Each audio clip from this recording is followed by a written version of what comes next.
تکبیر تشریق کیا ہے اور اس کے پڑھنے کا کیا حکم ہے؟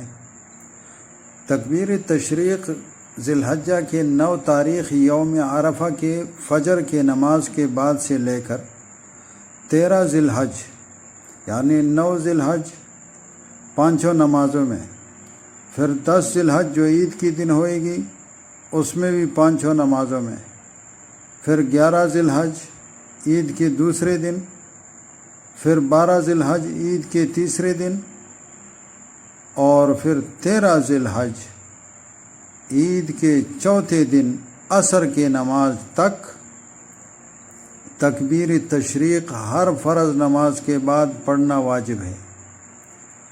یہ حکم منفرد کے لیے جو اکیلے نماز پڑھے، گھر میں پڑھے، مسجد میں پڑھے، یا جماعت کے ساتھ نماز پڑھے تو امام اور مقتدی سب کے لیے اس کا پڑھنا واجب ہے۔ مرد حضرات زور سے پڑھے، جہر سے پڑھے، البتہ عورتیں جو ہے وہ آہستہ پڑھے۔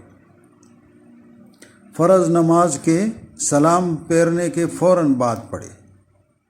تکبیر تشریق کے الفاظ یہ ہے: اللہ اکبر، اللہ اکبر، لا الہ الا اللہ، اللہ اکبر وللہ الحمد۔ بہت سارے لوگ اس پڑھتے نہیں ہیں، اور بہت لوگ ایسے ہیں کہ پڑھتے ہیں لیکن وہ آہستہ چپکے سے پڑھتے ہیں۔ تو ان تکبیرات کا مردوں کے لیے نماز کے بعد زور سے پڑھنا واجب ہے،